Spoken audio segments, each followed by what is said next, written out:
Hola, jainianistas del Imperio de Sge.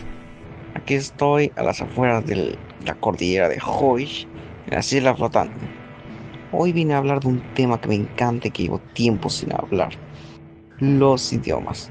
En concreto, voy a hablar acerca de cómo crear tu propio idioma para una obra de ficción, como los idiomas de Tolkien. Bueno, también puede hacer para usarlo como código para guardar secretos simplemente de forma artística. Y sí, si quisieras hacer un idioma más complicado que el Ithkuil, también te serviría. Aunque hacer un idioma más complicado que el Ithkuil sería siendo casi imposible. No voy a hablar de cómo hacer idiomas auxiliares, ya que no lo he intentado ni es un área de mi interés. Voy a hablar más que nada de lo que he aplicado a la hora de hacer el Imperio Tocaniano y el Imperio Extraterrestre, ya que ambas historias en proceso llevan un montón de idiomas. Tampoco es demasiado difícil hacer un idioma una vez sabes exactamente qué hacer con él. Francamente, la parte más difícil para mí es la pereza de inventar vocabulario, pero me estoy adelantando. Hay varios pasos a seguir. Número 1. ¿Por qué? ¿Para qué quieres hacer un idioma? Yo los ocupo para darle identidad a las historias que escribo. Le hace todo lo relacionado con High, Carl, Shesh, etc. Los escritores generalmente los hacen para eso, No tendría sentido que Shesh y su ejército sepan español antes de llegar a la Tierra. ya que el español es un idioma terrícola surgido hace apenas un milenio, y Shesh canónicamente empezó su imperio en la dimensión extraterrestre en el año 20.000 a.C. Llegaría a la Tierra en el año 2031. Un conlang en estos casos sirve para darle una identidad a cada cultura ficticia y de paso te permite ponerles nombres creativos a tus personajes. Por ejemplo, en el idioma extraterrestre que habla Shesh, su nombre significa sombra, por lo misterioso de sus tácticas militares. Otro ejemplo es que Hai, la mejor persona del mundo, en sgeniano, el idioma que ella habla, el idioma del imperio sgeniano, significa noche, porque nació al anochecer. También puedes ponerle nombres en conlangs a los eventos canónicos. Por ejemplo, el Kodan Siegard, o el asesinato de la guerra en sgeniano en las Islas Flotantes. Otro uso que le puedes dar a un conlang es como idioma para guardar secretos, por ejemplo en un diario personal. Número 2. Tipo de idioma artificial. El siguiente paso es determinar el tipo de base para tu idioma, a priori o a posteriori. A posteriori significa que tomarás como base idiomas reales. Por ejemplo, el Esperanto utiliza como base a los idiomas de Europa y la mayor parte de su vocabulario es tomado de dichos idiomas. Por otro lado, puedes hacerlo a priori, hacerlo sin basarte en idiomas reales, o como mucho tomar algunas pocas cosas de ello. A propósitos de este video, enfocándonos en el uso artístico y para historias de ficción, cuál tipo de conlang hagas dependerá del contexto de tu obra. Si tu obra tiene lugar en la Tierra, pero en una cultura aislada de la que no se sabía nada en dicho universo, por poner un ejemplo fácil, lo más óptimo es que hagas un idioma a priori, ya que la cultura en cuestión difícilmente habrá recibido influencia de otras.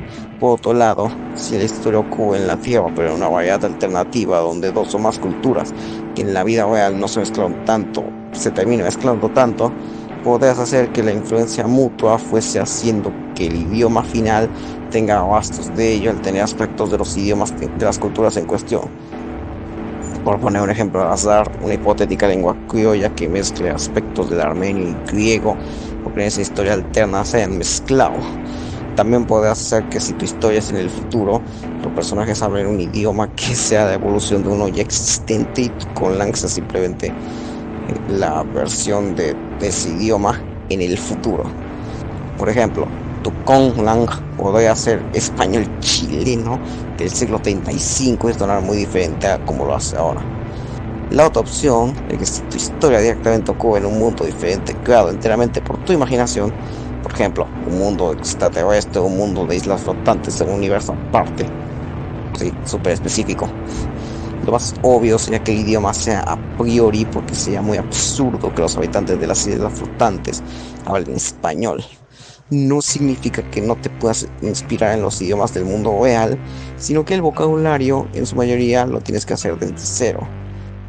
Lo mismo podría aplicarse a idiomas hablados por, yo que sé, deidades o entidades superiores o místicas. en dicho universo, claro. Número 3. Fonética. Aquí es donde se pone bueno. Los dos pasos anteriores eran para determinar todo lo demás que sigue más claramente. El siguiente paso es escoger qué sonidos tendrá tu idioma. Hay 143 consonantes pulmonares, es decir, se están soltando aire con los pulmones, como la L, Y, M, B, V, S, Z, básicamente las consonantes del español. Y además se pueden aspirar como ta, ka, pa, por ejemplo. También existen 17 consonantes eyectivas, como pueden ser 12 implosivas, Ba, da, ga, ya, ga, y 30 clics como. apa, anga. En cuanto a vocales, hay 33 básicas como A, E, I, O, U, I, A, o como se pronuncia, que se pueden nasalizar, pronunciar con la nariz, como A, E, O, U, I, O, A, o creo que ni la pronuncié bien, pero bueno, alargar A, E, I, O, U, I, o acortar A, E, I, O, U. Ahora imagina alargar una vocal nasal. También puedes añadir hasta 10 tonos, los cuales pueden alterar el significado de las palabras. Aunque utilizarlos para alterar la gramática misma estaría interesante, pero más adelante veremos eso. Y puedes hacer que la sílaba tónica, la sílaba más fuerte, siga las reglas que tú quieras. Algunas de las cosas curiosas que puedes hacer incluyen hacer palabras sin vocales. Por ejemplo, en checo la palabra muerte se dice smrt, sin vocales en lo absoluto. Hacer que la sílaba tónica afecte el significado. Por ejemplo, en español sábana y sabana no es lo mismo. Son dos cosas con poco o nada que ver entre sí, pero ambas palabras solo se diferencian en el acento. También puedes hacer que la sílaba tónica afecte la gramática. Agao y agao son dos conjugaciones diferentes del mismo verbo y que solo se diferencian por el acento. Por último, puedes usar los tonos como en chino o tailandés. Dicho eso, esos idiomas afectan el significado de las palabras, pero también puedes hacer que en tu idioma se encarguen simplemente de afectar cosas como la conjugación o las declinaciones, simplemente o complicadamente, lo que sea. Imagínate que un personaje tenga que recitar un conjuro en tu idioma, pero salga mal por el simple hecho de pronunciar mal una de las palabras del hechizo por tener una pronunciación complicada. O que los hechizos directamente tengan que ser recitados en un idioma complicadísimo de pronunciar, puedes poner la excusa de que es el idioma de los dioses de tu mundo, y sea peligroso pronunciarlos mal. Podrás incluso poner la excusa de que por eso no usan los hechizos poderosísimos que existan, por lo fácil y peligroso que es pronunciarlos mal. Así aguas el problema de si existe este hechizo tan roto, ¿por qué no lo usas? Por lo improbable y poco factible y peligroso. Número 4. Sistema de escritura. Si quieres darle una identidad a tu idioma y a la cultura que lo habla, serviría hacerle un sistema de escritura propio. Para fines prácticos tendrías que hacer una forma de transliterarlo al alfabeto romano, pero supone que los personajes usen su sistema de escritura propio. Hay varias opciones. Número 1. Alfabeto. Haces un símbolo por sonido. Algunos alfabetos son el romano, el griego, el armenio, el cirílico o el georgiano. Número 2. Abjad o abjad. Lo mismo que un alfabeto, pero sin vocales. Es en teoría porque los principales abjads que conozco son el alefato hebreo y el alifato árabe, que suelen omitir las vocales, pero a veces sí las escriben. Por ejemplo, el hebreo tiene el sufijo plural masculino im y el plural femenino ot, en los que las vocales sí se escriben. La vav suele hacer el sonido v, pero también puede hacer el sonido o u, mientras que la yod suele hacer el sonido i, bueno, la y, pero también suele hacer el sonido de la i. En árabe, la alif, ya y waw pueden hacer la a larga, la i larga y la u larga, respectivamente. Y en árabe, la alif a menudo se pone cuando hay una vocal al inicio de una palabra. Lo mismo con la alef y la ain en hebreo, que pueden ser cualquier vocal. El punto aquí es que por lo general omiten las vocales al interior de las palabras y las tienes que adivinar por contexto o recordarlas. Número 3. Abugida. El intermedio entre los otros dos. Una bugida es una especie de alfabeto en el que las vocales se escriben como modificaciones de las consonantes en lugar de como letras separadas. El sistema de escritura tailandés o el de Devanagari del hindi. Número 4. Silabario. Consiste, como su nombre lo indica, en crear un símbolo por sílaba. Por ejemplo, un carácter para na, otro para ne, ni, no y nu. Ejemplo, el hiragana y katakana del japonés. Número 5. Logograma. Consiste en hacer un símbolo por cada concepto. Por ejemplo, los caracteres chinos llamados Hanzi, o como se pronuncia. Esto por razones obvias implica montones y montones de caracteres. También puedes combinar varios sistemas de escritura en un solo idioma. Por ejemplo, en japonés se usan los silabarios hiragana y katakana, pero también se utilizan los kanji, que son básicamente caracteres chinos. Y los tres sistemas se usan en simultáneo, es decir, puedes toparte con los tres en una misma frase. Los kanji se suelen usar para los conceptos y nombres, el hiragana para partículas gramaticales y el katakana para onomatopeyas y palabras extranjeras. También puedes inventarte sistemas de escritura más originales. Por ejemplo, usar un nagyat a la inversa, escribir solo las vocales y que las consonantes tengan que intuir, aunque sea más complicado, obviamente. Una bugida a la inversa, tener letras para las vocales y diacríticos para escribir las consonantes, aunque eso haría que tengas que crear muchos símbolos. Y hablando de diacríticos, puedes hacer que tu idioma tenga su propio sistema de diacríticos, véase tildes, ya sea para indicar la longitud de un sonido, la nasalización de vocales, los sonidos aspirados, la sílaba tónica o hasta los tonos.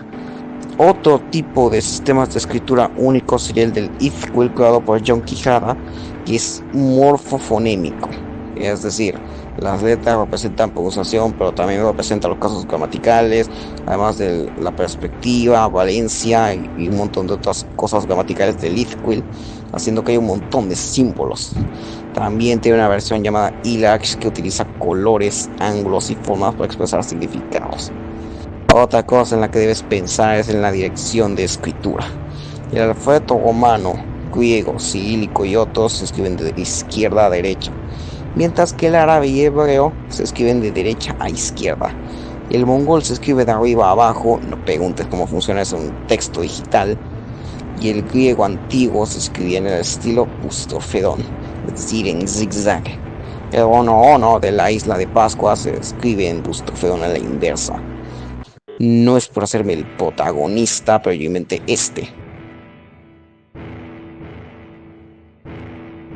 que se escribe así.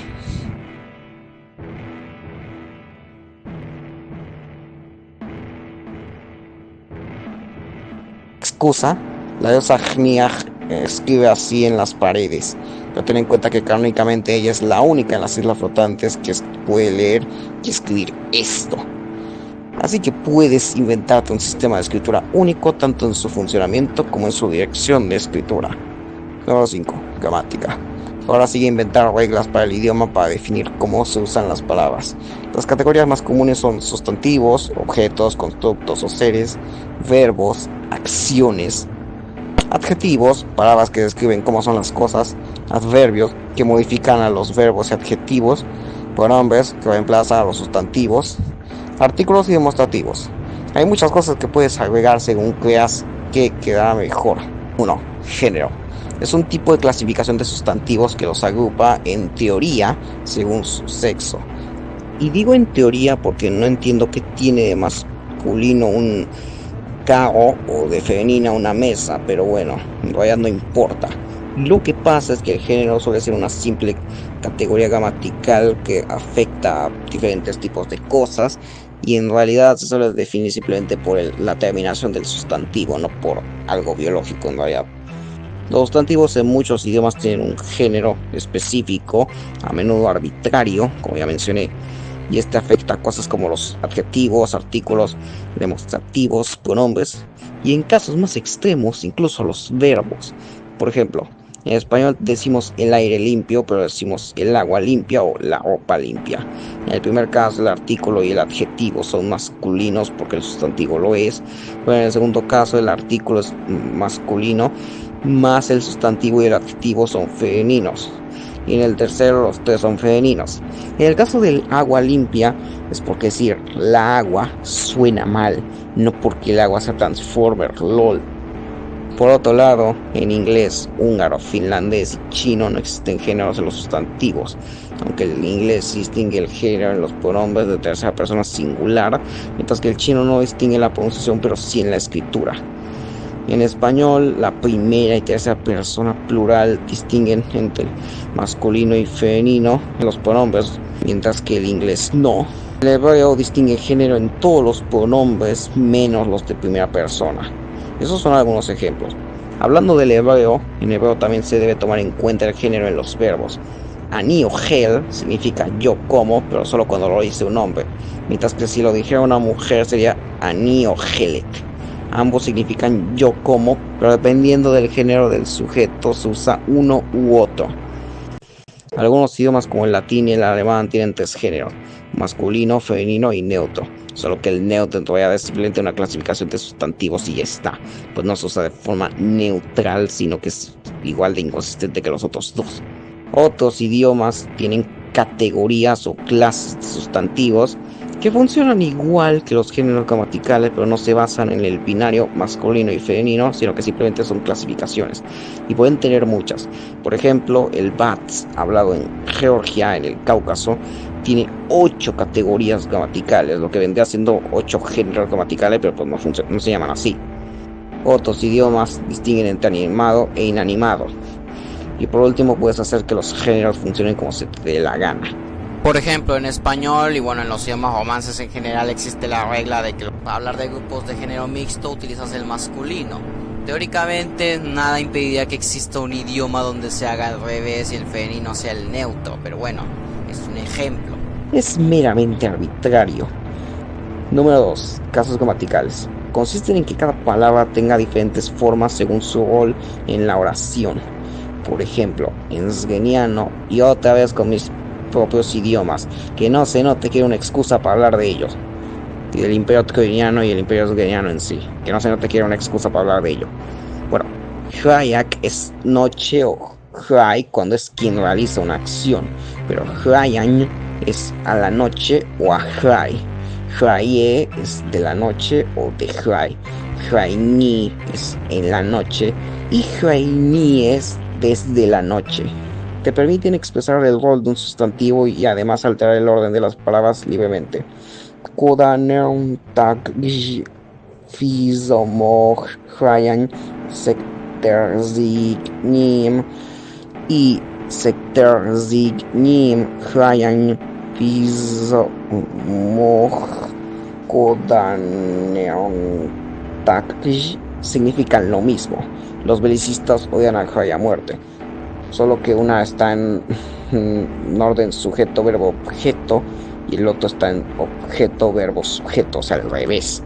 Cosa que en español sería incómodo decir con el objeto al inicio y el sujeto al final. Y en inglés sería un absurdo ponerlo en ese orden, sería simplemente un crimen gramatical. En otras palabras, es como si las preposiciones fuesen al final en lugar de al inicio. La cantidad exacta de casos en un idioma puede variar bastante, pero suelen incluir nominativo, sujeto, acusativo, objeto directo, dativo, objeto indirecto, genitivo, posesivo, locativo, ubicación, etc. El español no los tiene salvo en los pronombres, porque yo, mi, con tilde, mi, sin tilde, me y conmigo no son lo mismo. Número 3. Conjugaciones. Son diversas formas de alterar los verbos según lo que se tenga que expresar. Se pueden conjugar por diversas cosas. En español se conjugan por persona, número, modo y tiempo. Y el hecho de conjugarlos por persona permite omitir los pronombres del sujeto, ya que el sujeto está implícito en la terminación. Estoy feliz no requiere el pronombre yo, ya que ya está implícito en la conjugación. En inglés y chino, por otro lado, sí se deben poner los pronombres. No puedes decir I'm happy, tienes que decir I am happy o I'm happy. Y como ya dije, el hebreo conjuga los verbos por género. Los idiomas eslavos también lo hacen, pero solo en los verbos en pasado. Y el hebreo, árabe, ruso y ucraniano, a pesar de tener equivalentes para el verbo ser, lo omiten en las oraciones en presente, pero no en otras conjugaciones.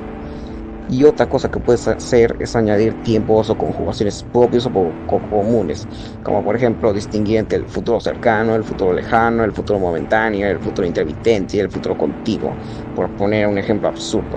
En plan, que la palabra dibujaré se conjugue diferente dependiendo de si dibujarás pronto, si dibujarás en algún momento del futuro lejano, si dibujarás una vez, si dibujarás una vez cada tanto, si dibujarás a cada rato, o mejor aún, que dependa de si dibujarás constantemente en el futuro próximo o en el futuro lejano en su lugar. También puedes usar los tonos para alterar las partículas gramaticales. Por ejemplo, sí, otra vez con mis idiomas raros. En georgiano los casos son prefijos que vienen en grupos de 6 diferentes, o sea, 6 iguales pero diferentes, y que dentro de cada grupo solo se diferencian por el tono de la vocal. Véase, entonar la vocal de una forma u otra es la única diferencia entre nominativo y acusativo. Y lo mismo con los números y las conjugaciones. Esto sería útil si quieres que sea difícil, como el caso del georgiano, que solo puede hablar gniaj. Otra cosa que puedas poner son evidenciales que se usen para indicar la fiabilidad de lo que se dice. En plan, cierta frase más particular que indique me lo creo o no me lo creo porque la fuente esto y aquello. Por ejemplo, en Ladan, el otro idioma construido, hay una partícula que significa la fuente es confiable, otra que significa la fuente no es confiable, otra que significa lo percibí en un sueño y otra que significa que la fuente es una chismosa que me tiene envidia. Y por último, puedes hacer que haya reglas únicas y arbitrarias o hasta absurdas. Ejemplo mío sería que en troiniano puse 4 sufijos peyorativos para convertir cualquier palabra en un insulto, cada sufijo indicando un nivel diferente de vulgaridad. Puedes inventar reglas completamente arbitrarias como que el verbo vaya siempre al final o que el objeto vaya al principio, como en el Klingon de Star Trek. Número 6. Vocabulario. Finalmente, la parte más tardada, hacer las palabras de tu idioma.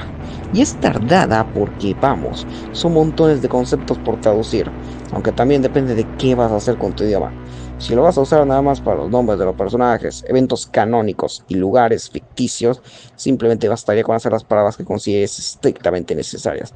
Pero si eres ambicioso, como yo, y quieres hacer un idioma completo con el que poder decir cosas completas, especialmente si lo quieres usar como código para guardar secretos, tendrás que hacer un montón de palabras para sustantivos, adjetivos, verbos, etc. Como mencioné casi al inicio, si tu idioma es a priori, tendrás que hacer el vocabulario desde cero y acomodar las reglas fonológicas y gramaticales que hayas creado.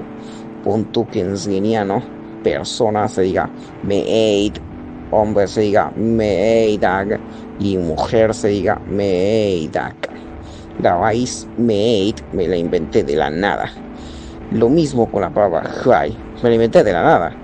Ahora, si te idiomas a posteriori, tendrás que hacer vocabulario tomando de referencia a los idiomas en los que te vas a basar. Una cosa que puedes hacer es inventar conceptos propios de tu idioma artificial y que sean complicados de traducir o simplemente no tengan una traducción literal en la mayoría de idiomas reales. Por ejemplo, en esgueniano me inventé el término Kodan Siegart, que literalmente es belicidio, matar una guerra, pero refiriéndote al hecho de deshacerte de las guerras. Hacer conceptos así puede ser muy útil para poner nombres a tus personajes, a los lugares o a los eventos de la trama o de la mitología de tu mundo de ficción. También puedes hacer distinciones que no existan en otros idiomas o que no sean tan comunes. Por poner un ejemplo, en español y portugués se distingue entre ser y estar, pero en inglés, francés, ruso, ucraniano, polaco, checo, bueno, la mayoría de idiomas eslavos e indoeuropeos, además de en árabe, hebreo, etcétera, no hacen esa distinción.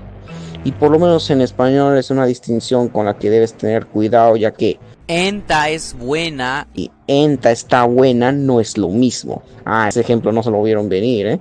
Puedes hacer que tu idioma tenga, por ejemplo, palabras para tipos específicos de amor, odio, colores, etcétera, para los cuales en español solo tenga una variante a la cual haya que añadir detalles para especificar, o sea, más palabras. Hay idiomas que no distinguen entre verde y azul, sino que usan la misma palabra para ambos, aunque obviamente sus hablantes pues lo pueden distinguir sin problemas. Podrías hacer que este color y este tengan palabras separadas. Al momento de hacer los conceptos específicos de tu Conlang, hay que tener en cuenta la cosmología o sociedad de la cultura ficticia que vas a hacer que lo hable. Si tu idioma es hablado por una sociedad que le da valor a ciertas cosas X como la naturaleza, el coraje, el valor, la paz, etc., podrías hacer que tengan palabras para expresar lo relacionado a ello con más matices que en español requerirían palabras adicionales. Incluso puedes hacer que las palabrotas tengan que ver con eso. Ya lo dije, en sgeniano existe la palabra Kodansegard, matar una guerra, ya que el chiste aquí es que los sgenianos odian la guerra, la detestan. Y en ese mismo idioma dice que las palabras Kodan, guerra, y Kodanerd, belicista, fuesen insultos, al punto en que en Sge llamar Kodanerd o belicista a alguien es básicamente el equivalente a llamarlo Naye. Tú eres libre de hacer los conceptos únicos que tu imaginación te permita crear para la sociedad ficticia que hable tu idioma. Ahora la principal dificultad, bueno, no tanto dificultad sino traba, es que al tener que hacer un montón de conceptos para poder decir cosas coherentes en tu idioma, da una pereza horrible. Al menos a mí me da una pereza horrible, pero no dejes que eso te detenga. Y hasta aquí llega el video. Espero que esto te sirva para hacer tus idiomas al más puro estilo de Tolkien, Mark Okrand o John Quijada. Bueno, igual al estilo de John Quijada estaría complicadísimo, porque estamos hablando de que John Quijada es conocido por inventar el idioma más difícil imaginable o inimaginable, yo no sé. O sea, el Esquel, es que ese idioma es tan complicado. Pero bueno, espero que te haya servido o que te sirva. Si es así, dale like, comenta y suscríbete. Tengo pensado empezar a hacer más videos sobre idiomas. Luego Z tiene que tomarse un descanso de mi canal, porque aparte ya ni se me ocurren jugadas maestras que hacer. Ahora voy con el emperador Shesh y con el dios Hoish a ayudarlos a descifrar la escritura jniagiana, porque Jniak se niega a explicárselas o a revelárselas y pues está complicado. Hasta luego.